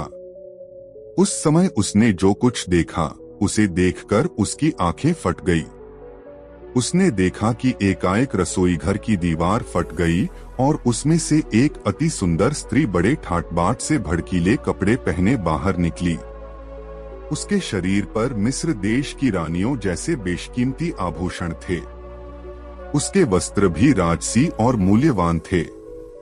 स्त्री बाहर आकर अपने हाथ में पकड़ी मूल्यवान छड़ी उठाकर उस कड़ाही के पास आ खड़ी हुई जिसमें मछलियां भुन रही थीं। उसने एक मछली पर छड़ी मारी और बोली, ओ मछली, क्या तू अपनी प्रतिज्ञा पर कायम है? मछली में कोई हरकत न हुई। स्त्री ने फिर छड़ी मारी और अपना प्रश्न दोहराया। इस पर चारों मछलियों में हरकत हुई और वे बोली, यह सच्ची बात है, तुम हमें मानोगी तो हम तुम्हें मानेंगे, और अगर तुम हमारा ऋण वापस करोगी तो हम तुम्हारा ऋण वापस कर देंगे। यह सुनते ही स्त्री ने कड़ाही को, जिसमें मछलियां पड़ी थीं, जमीन पर उलट दिया और स्वयं दीवार में समा गई। दीवार पहले की तरह सामान्य हो गई। बावर्चिन इस घटना को देखकर मूर्छित हो गई। कुछ देर बाद वह होश में आई तो देखा कि मछलियां चूल्हे के अंदर गिरकर कोयला हो चुकी हैं। वह अत्यंत दुखी होकर रोने लगी। वह सोच रही थी, मैंने तो यह सारा दृश्य अपनी आंखों से देखा है, लेकिन इस पर बादशाह को कैसे विश्वास आएगा। वह इसी चिंता में बैठी थी कि तभी मंत्री ने आकर पूछा, मछलियां पक चुकी या नहीं? बावर्चिन ने मंत्री को सारा वाकया बताया। मंत्री को इस कहानी पर विश्वास तो नहीं हुआ, लेकिन उसने बावर्चिन की शिकायत करना ठीक न समझा। उसने बादशाह से मछलियों के खराब होने का कोई बहाना बना दिया और मछुआरे को बुलाकर आदेश दे दिया, जाओ, वैसी ही 4 मछलियां और ले आओ। मछुआरे ने जिनसे किया हुआ वादा तो उसे न बताया, लेकिन कोई और मजबूरी बता दूं कि अब मछलियां क्यों नहीं आ सकी। दूसरे दिन मछुआरा फिर उस तालाब पर गया और तालाब में जाल डाला। फलस्वरूप उसी प्रकार की 4 रंगों वाली मछलियां आज फिर उसके जाल में फंसरसी। मछलियां लेकर वह मंत्री के पास पहुंचा। मंत्री ने उसे इनाम दिया और बावर्चिन के पास मछलियां लाकर कहा, इन्हें मेरे सामने पकाओ। बावर्चिन ने पहले दिन की तरह मछलियों काट और धोकर गरम तेल में डालो और जब उन्हें कड़ाही में तलने लगी तो आज फिर अचानक दीवार फट गई और वही स्त्री हाथ में छड़ी लेकर निकली और छड़ी से एक मछली को छूकर पहले दिन जैसी हरकत की। तब उन 4 मछलियों ने जुड़कर, सिर उठाकर और पूंछ पर खड़े होकर वहीं उत्तर दिया। स्त्री ने आज फिर कड़ाही उलट दो और दीवार में समा गई। दीवार फिर जुड़कर पहले जैसी हो गई। मंत्री इन सब बातों को देखकर अचंभित हो गया। जब दरबार में जाकर उसने यह बात बादशाह को बताई तो उसे भी घोर आश्चर्य हुआ। वह बोला, मैं स्वयं अपनी आंखों से यह सब देखना चाहता हूँ।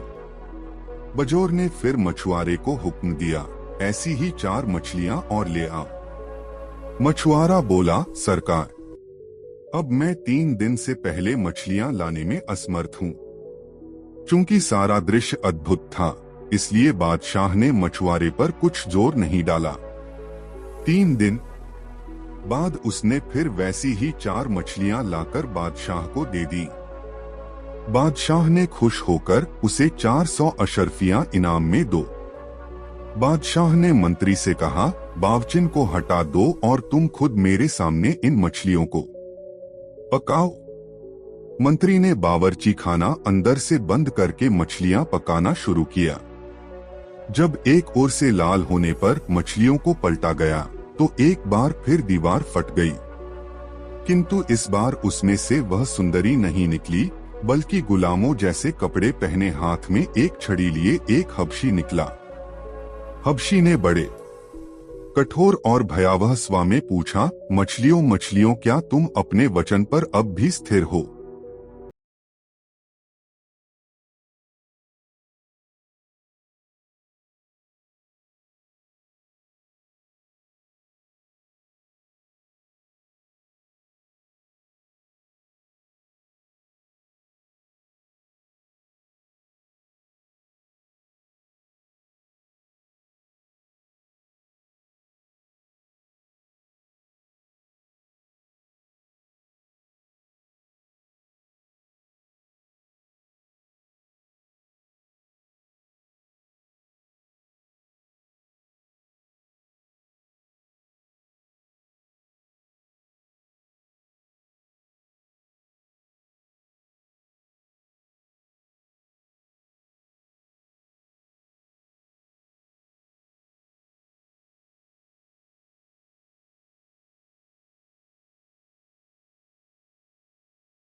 मछलियां अपने सिरों को उठाकर बोली, हम उसी बात पर स्थिर हैं।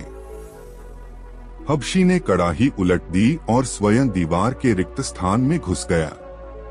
दीवार देखते ही देखते पहले की तरह जुड़ गई। बादशाह ने मंत्री से कहा, वह अद्भुत घटना मैंने स्वयं देखी है, वरना मैं इस पर विश्वास न करता। ये मछलियां भी साधारण नहीं हैं। मैं इस रहस्य को जानने के लिए बड़ा उत्सुक हूँ। यह कहकर उसने मछुआरे को फिर बुलवाया और उससे पूछा, तू ये रंगीन मछलियां कहाँ से लाया था? मछुआरे ने बताया कि मैंने उन्हें उस तालाब से पकड़ा है जिसके चारों ओर टीले हैं। बादशाह ने मंत्री से पूछा, तुम्हें मालूम है कि वह तालाब कहाँ है? मंत्री ने कहा, हुजूर, मैं 60 वर्ष से उस ओर शिकार खेलने जाता हूँ, लेकिन मैंने तो आज तक तालाब न देखा है और न ही सुना। ऐसा अब बादशाह ने मछुआरे से पूछा, तालाब कितनी दूर है और क्या तू मुझे वहां ले जा सकता है? मछुआरे ने कहा, वह तालाब यहाँ से 3 घड़ी के रास्ते पर है और मैं आपको जरूर वहां ले जाऊंगा। उस समय दिन छिपने में थोड़ा ही समय रह गया था, किंतु बादशाह को ऐसी उत्सुकता थी कि उसने अपने दरबारियों और रक्षकों को शीघ्र ही तैयार होने की आज्ञा दी। फिर वह मछुआरे के पीछे पीछे हो लिया और उसके बताए हुए पहाड़ पर चढ़ गया। जब पहाड़ के दूसरी ओर उतरा तो वहां बड़ा विशाल वन दिखाई दिया। यह वन पहले किसी ने नहीं देखा था। फिर बादशाह और उसके साथियों ने वह वन भी पार किया और सब लोग उस तालाब के किनारे पहुंच गए जिसके चारों ओर टीले थे। उस तालाब का पानी अत्यंत निर्मल था और जिन 4 रंगों की मछलियां उस मछुआरे से मिलती थीं, वैसी अनगिनत मछलियां उस तालाब में तैर रही थीं। उसने अपने दरबारियों और सरदारों से पूछा, क्या तुम लोगों ने पहले भी इस तालाब को देखा है? उन सब ने बताया जहां पनाह, देखना तो दूर हमने तो कभी इस तालाब के विषय में सुना तक नहीं। बादशाह सोच में पड़ गया और अंत में बोला, जब तक मैं इस तालाब और इसकी रंगीन मछलियों का रहस्य अच्छी तरह समझ नहीं लूंगा, यहाँ से नहीं जाऊंगा। तुम सब लोग भी यहाँ डेरा डाल लो। उसकी आज्ञानुसार दरबारियों और रक्षकों के डेरे तालाब के चारों ओर पड़ गए। रात होने पर उसने मंत्री को अपने डेरे पर बुलाया और कहा, मैं इस भेद को जानने के लिए अति उत्सुक हूँ कि उस बावर्ची खाने में हबशी कैसे आया और उसने मछलियों से कैसे बात की। और मैं यह भी जानना चाहता हूँ कि यह तालाब, जिसे किसी ने नहीं देखा था, अचानक कहाँ से आ गया। मैं अपने कौतूहल को दबा नहीं पा रहा हूँ। आठ मैंने सोचा है कि मैं अकेले ही इस रहस्य का पर्दाफाश करूं। मैं अकेला जा रहा हूं, तुम यहीं रहो। प्रातःकाल जब दरबारी यहाँ पर आए तो उनसे कह देना कि बादशाह कुछ बीमार हो गए हैं और कुछ दिन यहीं पर शांतिपूर्वक रहना चाहते हैं। यह कहकर सारे दरबारियों और रक्षकों को राजधानी वापस भेज देना और तुम इस डेरे में अकेले ही उस समय तक प्रतीक्षा करना जब तक कि मैं लौट न आऊं। बादशाह की बात सुनकर मंत्री सत्ते में आ गया। यह क्या पागलपन था। उसने बादशाह को बहुत समझाया, जहांपना आप यह न करें, इस काम में बड़ा खतरा है। यह भी संभव है कि इतना सब करने के बाद भी आपको कोई रहस्य ज्ञात न हो पाए, फिर बेकार में क्यों इतना कष्ट उठा रहे हैं और इतना खतरा मोल ले रहे हैं। मगर बादशाह पर उसके समझाने बुझाने का कोई असर नहीं हुआ। उसने बादशाही पोशाक उतारी और एक साधारण सैनिक के वस्त्र पहन लिए। जब सब लोग गहरी नींद में सोए हुए थे, वह तलवार लेकर अपने खेमे से निकला और एक ओर चलता हुआ एक पहाड़ पर चढ़ गया। कुछ ही देर में वह उसकी चोटी पर पहुंचकर दूसरी ओर उतर गया। आगे उसे एक गहनबर दिखाई दिया। वह उसी के अंदर दाखिल हो गया। कुछ दूर जाने पर सवेरा हो गया। कुछ और दूर जाते पर उसे एक सुंदर महल दिखाई दिया। महल देखकर वह बड़ा प्रसन्न हुआ और उसे आशा बंधी कि उसे इस जगह से तालाब के रहस्य का कुछ पता चलेगा। महल के निकट पहुंचकर उसने देखा कि वह बहुत विशाल है और काले पत्थरों का बना है। उसकी दीवारों पर साफ किए हुए इस्पाती पत्थर जड़े थे जो दर्पण की भांति चमकते थे। बादशाह को विश्वास हो गया कि यहाँ उसे मनोवांछित सूचना अवश्य मिलेगी। वह बहुत देर तक दूर खड़ा महल की शोभा निहारता रहा, फिर उसके पास चला गया। उसने देखा कि महल का द्वार खुला है, फिर भी शिष्टता के नाते उसने ताली बजाई कि उसकी आवाज सुनकर शायद कोई अंदर से बाहर आए। जब कोई नहीं आया तो यह सोचकर उसने सांकल को खड़खड़ाया कि शायद उसकी ताली की आवाज अंदर तक नहीं पहुंची होगी। सांकल खड़खड़ाने पर भी जब कोई नहीं निकला तो बादशाह को क्रोध आ गया कि कैसे अशिष्ट लोग यहाँ रहते हैं जो बुलाने पर भी आकर नहीं पूछते। वह अंदर गया और ड्योढ़ी में पहुंचकर जोर से बोला, क्या अंदर कोई है जो एक अतिथि के रहने के लिए थोड़ा सा स्थान दे दे। इस बार भी उसे कोई उत्तर न मिला तो उसके आश्चर्य का ठिकाना न रहा। ड्योढ़ी से आगे बढ़कर वह महल में घुसा तो देखा कि अंदर से वह महल और भी लंबा चौड़ा है, किंतु उसके अंदर कोई है नहीं। इसके अलावा उस विशाल महल में 3 बाग थे जिनमें बड़ी सुघड़ता के साथ भांति भांति के सुगंधित फूलों और उत्तम फलों के पेड़ लगे थे। बागों में हर चीज ऐसी तरतीब से लगी थी कि उन्हें देखकर दुखी मनुष्य भी आनंद से भर जाएं। वृक्षों पर नाना प्रकार के सुंदर पक्षी कलरव कर रहे थे। वह पक्षी उन्हीं वृक्षों पर रहते थे, उड़कर नहीं जा सकते थे क्योंकि वृक्षों के ऊपर जाल पड़े हुए थे। बादशाह एक कमरे से दूसरे कमरे और एक बाग से दूसरे बाग में घूम घूमकर हर वस्तु को देखकर आनंदित होता रहा। घूमते घूमते जब वह थक गया तो एक कक्ष में बैठकर आराम करने लगा और सामने वाले बाग की शोभा देखने लगा।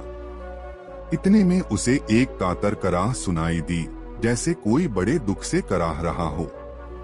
उसने सांस रोककर उस स्वर को सुना तो मालूम हुआ कि कोई मनुष्य रो रो कर अपनी करुण व्यथा का बखान करते हुए अपने दुर्भाग्य को कोस रहा है। बादशाह उठकर उस कक्ष तक गया जिसमें से यह आवाज आ रही थी। फिर पर्दा उठाकर उसने देखा कि एक नवयुवक सिंहासन जैसे किसी ऊंचे तख्त पर राजसी वस्त्र पहने बैठा है और करुण स्वर में विलाप कर रहा है।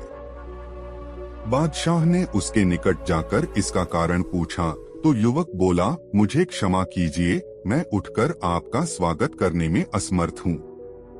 दोस्तों, वीडियो को एक लाइक जरूर कर दे।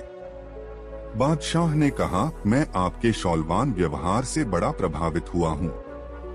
वास्तव में ऐसा कोई कारण होगा कि आप उठ न सके, किंतु आपके दुख को देखकर मुझे भी बेहद दुख हुआ है। आप मुझे बताइए कि मैं आपका कर किस प्रकार दूर कर सकता हूँ। तालाब का रहस्य क्या है और उसको मछलियाँ कौन हैं? यह सुनकर वह युवक फिर रोने लगा और बोला, मेरा हाल सुनने के पहले यह देख लीजिए। यह कहकर उसने अपना कपड़ा उठाया तो बादशाह ने देखा कि वह नाभि से ऊपर तो जीवित मनुष्य है और नीचे काले पत्थर का बना हुआ है। यह देखकर राजा की आंखें फटी की फटी रह गई और वह बोला, मुझे तो यहाँ की प्रत्येक वस्तु देखकर आश्चर्य और उत्सुकता बहुत बढ़ गई है। अल्लाह के वास्ते तफसील से अपना हाल बताइए। मुझे विश्वास हो रहा है कि तालाब को रंग बिरंगी मछलियों के रहस्य का भी आपसे ही संबंध है। आप मुझे अपनी दास्तान सुनाइए। कहते हैं कि दूसरे को अपना दुख सुनाने से आदमी का कुछ दुख तो दूर होता हो है। युवक ने कहा, मुझे अपनी दशा के वर्णन से भी बड़ा कष्ट होता है, किंतु आपका आग्रह है इसलिए कहता हूँ। फिर वह युवक बादशाह को अपनी आपबीती सुनाने लगा। मेरे पिता का नाम महमूद शाह था। वे काले द्वीपों के बादशाह थे। वे काले द्वीप 4 विख्यात पर्वत हैं। उनकी राजधानी उसी स्थान पर थी जहाँ वह रंगीन मछलियों वाला तालाब है।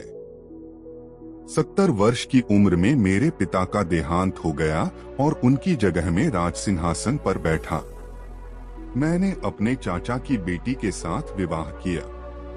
मैं उसे बहुत चाहता था, वह भी मुझे बहुत चाहती थी। 5 वर्ष तक हम लोग सुखपूर्वक रहते रहे। 5 साल बाद धीरे धीरे मुझे एहसास होने लगा कि उसका मेरे प्रति पहले जैसा प्रेम नहीं है। एक दिन दोपहर के भोजन के पश्चात वह स्नानगृह को गई और मैं अपने शयन कक्ष में लेटा रहा। 2 दासियां जो बेगम को पंखा झला करती थीं, मेरे सिरहाने पैताने बैठ गईं। वे मुझे आराम देने के लिए पंखा झलने लगी। मुझे सोया जानकर वे वहीं बैठी धीमे धीमे बातचीत करने लगी। मैं सोया नहीं था, किंतु उनकी बातें सुनने के लिए सोने का बहाना कर रहा था। एक दासी बोली, हमारी मलिका बड़ी दुष्टा है, जो ऐसे सुंदर और सुशील पति को प्यार नहीं करतो। दूसरी बोली, तू ठीक कहती है। रात में बादशाह को अकेला सोता छोड़कर वे न जाने कहां जाती हैं और बेचारे बादशाह को कुछ पता ही नहीं चलता। ये बेचारे जाने भी कैसे, बेगम रोज रात को इनके शरबत में कोई नशा मिलाकर इन्हें दे देती हैं। ये नशे में बिल्कुल बेहोश हो जाते हैं और वह जहां चाहती हैं चली जाती हैं। फिर सवेरा होने से पहले आकर इन्हें होश में लाने की सुगंध सूंघा देती हैं। मेरे बुजुर्ग दोस्त, मुझे यह सुनकर इतना दुख हुआ कि उस दुख का वर्णन मेरी सामर्थ्य से बाहर है। उस समय मैंने क्रोध करना मुनासिब न समझा और कुछ देर में इस तरह अंगड़ाइयां लेता हुआ उठा भानो सचमुच सो रहा था। कुछ देर में बेगम भी स्नान करके वापस आ गई। उस रात भोजन के बाद मैं शयन करने के लिए लेटा तो बेगम हमेशा की तरह मेरे लिए शरबत का प्याला लाई। मैंने प्याला ले लिया और उसकी आंख लेटाकर प्याले का शरबत खिड़की से बाहर फेंक दिया और खाली प्याला उसके हाथ में ऐसे दे दिया, बानो मैंने पूरा शरबत पी लिया हो। फिर हम दोनों पलंग पर लेट गए।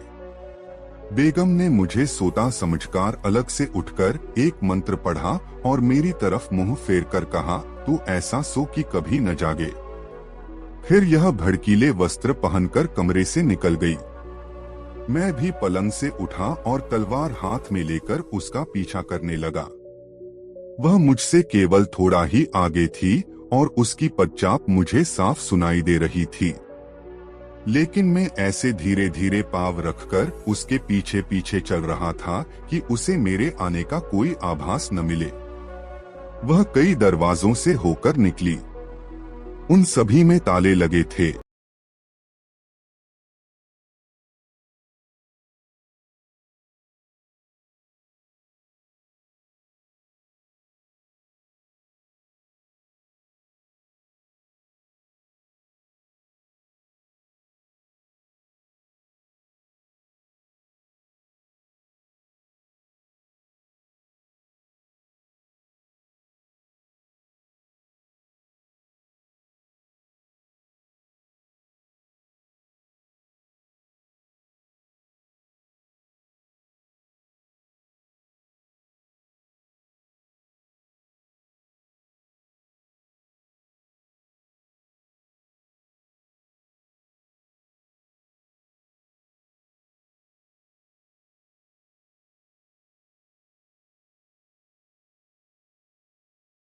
किंतु उसकी मंत्र शक्ति से सभी ताले खुलते जा रहे थे। आखिरी दरवाजे से निकलकर जब वह बाग में गई तो मैं दरवाजे के पीछे छिपकर देखने लगा कि देखें वह क्या करती है। वह बाग से आगे बढ़कर एक छोटे से बगीचे के अंदर चली गई जो चारों तरफ से झाड़ियों से घिरा हुआ था। मैं भी एक दूसरे रास्ते से होकर उस बगीचे के अंदर चला गया और इधर उधर आंखें घुमाकर उसे ढूंढने लगा। कुछ देर में मैंने देखा कि वह एक हबशी गुलाम पुरुष के हाथ में हाथ दिए टहल रही थी और कह रही थी, मैं तो तुम्हें प्राणपण से प्रेम करती हूँ और तुम्हारा यह हाल है कि मुझसे सीधे मुंह बात भी नहीं करते, हमेशा मुझे बुरा भला कहा करते हो। आखिर तुम चाहते क्या हो? क्या तुम मेरे प्रेम की परीक्षा लेना चाहते हो? तुम मेरी शक्ति जानते हो। मेरे अंदर इतनी शक्ति है कि कहो तो सूर्योदय के पहले ही इन सारे महलों को खंडहर बना दूं, यह सारा ठाठ बाट बिल्कुल वीरान कर दूं और यहाँ भेड़िए और उल्लुओं के अलावा कोई नहीं दिखाई दे। जो पत्थर यहाँ महलों में लगे हैं वे कौकाफ पर्वत पर वापस उड़कर चले जाएं। इतनी शक्ति रखते हुए भी मैं प्रेम के कारण तुम्हारे कदमों में गिरी रहती हूँ और तुम्हें मेरी परवाह ही नहीं है। यही बातें करते करते जब वे लोग उस झाड़ी के पास पहुँचे जहाँ मैं छुपा था, तब मैंने अंधेरे का लाभ उठाकर उस हबशी की गर्दन पर पूरे जोर से तलवार का वार किया। वह लड़खड़ाकर गिर गया। मैंने बेगम को इसलिए छोड़ दिया क्योंकि वह मुझे बेहद प्रिय थी और चाचा की बेटी भी थी। बेगम अपने प्रेमी को गिरता देखकर विकल हो गई। उसने मंत्र के बल से अपने प्रेमी को स्वस्थ करना चाहा, किंतु वह केवल उसे मरने से ही बचा सकी। उस हबशी की हालत ऐसी हो गई थी कि न उसे जीवित कहा जा सकता था न मृत। मैं चुपचाप महल को लौटा। लौटते समय भी मैंने सुना कि बेगम अपने प्रेमी के घायल होने पर करुण क्रंदन कर रही है। मैं उसे उसी तरह रोता पीटता छोड़कर अपने शयन कक्ष में आया और पलंग पर लेटकर सो गया। सुबह जागने पर मैंने बेगम को अपनी बगल में सोता पाया। यह साफ जाहिर था कि वह वास्तव में सो नहीं रही थी, केवल सोने का बहाना कर रही थी। मैं उसे यूं ही छोड़कर उठ खड़ा हुआ और अपने नित्य कर्मों से फारिग होकर राजसी वस्त्र पहनकर दरबार को चला गया। जब दिन भर राजकाज निपटाने के बाद मैं अपने महल में आया तो देखा कि बेगम ने शोक संताप सूचक काले वस्त्र पहन रखे हैं और बाल बिखेरे हुए बैठी उन्हें नोच रही है। मैंने उससे पूछा, यह तुम कैसा व्यवहार कर रही हो? यह मातम किस कारण है? इस पर वह बोली, बादशाह सलामत, मुझे क्षमा करें। मैंने आज 3 शोक समाचार पाए हैं, इसलिए काले कपड़े पहने मातम कर रही है। वह कौन से समाचार हैं? मेरी माता का देहांत हो गया है, मेरे पिताजी एक युद्ध में मारे गए हैं और मेरा एक भाई ऊंचाई से गिरकर मर गया है। मैंने कहा, समाचार बुरे हैं, लेकिन तुम्हारे इस प्रकार मातम करने के लायक नहीं हैं। फिर भी वे तुम्हारे संबंधी थे और तुम्हें उनकी मृत्यु का शोक होना ही चाहिए। इसके बाद वह कमरे से चली गई और मुझसे अलग होकर उसी प्रकार रोती पीटती रही। मैं उसके दुख का कारण जानता था, इसलिए मैंने उसे समझाने बुझाने की चेष्टा भी न की। 1 वर्ष तक यही हाल रहा। फिर एक दिन उसने कहा, मुझसे दुख नहीं सहा जाता, मैं एक मकबरा बनवाकर उसमें रात दिन रहना चाहती हूँ। मैंने उसे ऐसा करने की अनुमति भी दे दी। उसने एक बड़ी भारी गुंबद वाली मकबरे जैसी इमारत बनवाई और उसका नाम मातम महल रखा। जब वह बन चुका तो उसने अपने घायल प्रेमी हबशी को वहां लाकर रखा और स्वयं भी दहा रहने लगी। वह दिन में एक बार उसे कोई दवा खिलाती और जादू मंत्र भी करती थी। फिर भी उसे ऐसा प्राणघातक घाव लगा था कि औषधि और मंत्रों के बल पर सिर्फ उसकी सांसें ही अटकी हुई थीं। वह न चल पाता था, न बोल पाता था, सिर्फ बेगम की ओर टुकुर टुकुर देखा करता था। बेगम के प्रेम को जीवित रखने के लिए इतना ही काफी था। वह उससे घंटों प्रेम की बातें करके अपने दिल को तमल्ली दिया करती थी। मैं जानता था कि वह क्या करती है, फिर भी मैं उसके सारे क्रियाकलाप ऐसे साधारण रूप से देखता रहा जैसे मुझे कोई बात मालूम ही न हो। किंतु एक दिन में अपनी उत्सुकता नहीं रोक सका और मैंने देखना चाहा कि वह अपने प्रेमी के माथ क्या करती है। मैं उस मकबरे में ऐसी जगह छुपकर बैठ गया जहां से मुझे बेगम और उसके प्रेमी की सारी बातें सुनाई दें, लेकिन उनमें से कोई मुझे न देख सके। बेगम अपने प्रेमी से कह रही थी, इससे बड़ा दुर्भाग्य और क्या हो सकता है कि मैं तुम्हें ऐसी विवशता की अवस्था में देखती हूँ। तुम सच मानो, तुम्हारी दशा देखकर मुझे इतना कष्ट होता है कि जितना स्वयं तुम्हें भी नहीं होता होगा। मेरे प्राण, मेरे सरताज, मैं तुम्हारे सामने घंटों बैठी बातें करती हूँ और तुम मेरी एक बात का भी उत्तर नहीं देते। अगर तुम मुझसे कुछ बातें भी करो तो मेरे दिल को न केवल सुकून मिले बल्कि खुशी भी हासिल हो। केवलम इसी प्रकार अपने प्रेमी के सम्मुख बैठकर प्रलाप करती रही। मुझ मूर्ख से अपनी बेगम की चाह दशा न देखी गई और उसका प्रेम मेरे हृदय में फिर उमड़ आया। मैं चुपचाप अपने महलाम की वह कुछ देर बाद वह किसी काम से महल में आई तो मैंने कहा, अब तुमने अपने सगेंस में मुशनाती बहुत शोक व्यक्त कर लिया, अब आकर महल में रहो। मेरी बात सुनकर वह रोने लगी और बोलो, बादशाह सलामत। मुझसे यह करने के लिए न कहें। मैं उसे जितना समझाता बुझाता उतना ही उसका रोना पीटना बढ़ता जाता था। फिर मैंने उसे उसके हाल पर छोड़ दिया। वह उसी अवस्था में 2 वर्ष और रही। मैं एक बार फिर मातम महल में गया ताकि बेगम और उसके हबशी प्रेमी का हाल देखूं। मैं फिर से उसी स्थान पर छिपकर बैठ गया जहां एक बार पहले छिपा था और सुनने लगा।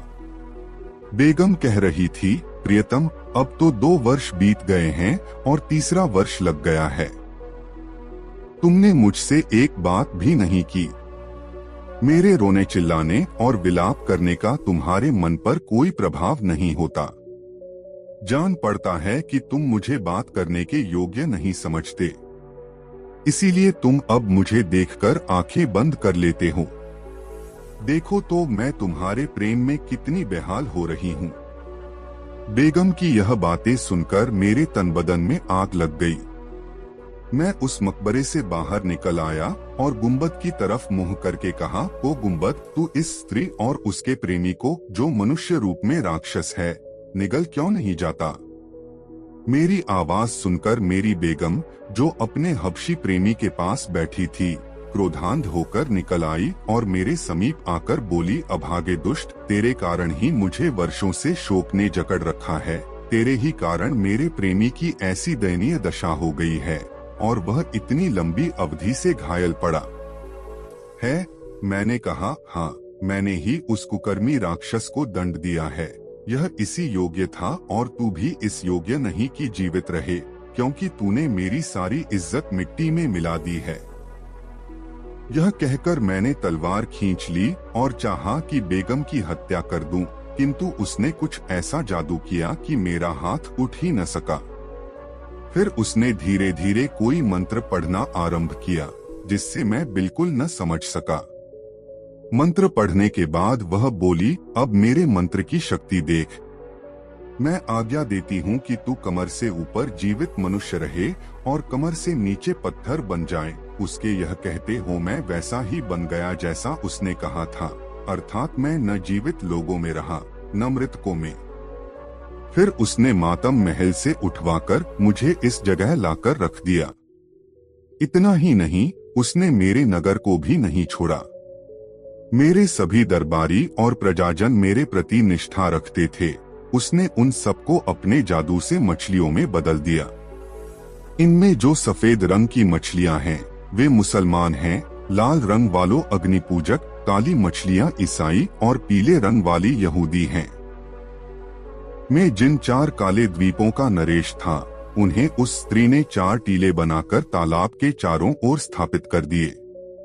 उसने मेरे देश को उजाड़ दिया और मुझे आधा पत्थर का बनाकर भी उसका क्रोध शांत नहीं हुआ। वह यहाँ रोज आसी है और मेरे कंधों और पीठ पर 100 कोड़े इतने जोर से मारती है कि हर चोट पर मेरा खून छलछला आता है। फिर वह बकरी के बालों से बनी एक खुरदरी काली कमली मेरे कंधों और पीठ पर डालती है और उसके ऊपर सोने की तारकशी वाला भारी लबादा डालती है।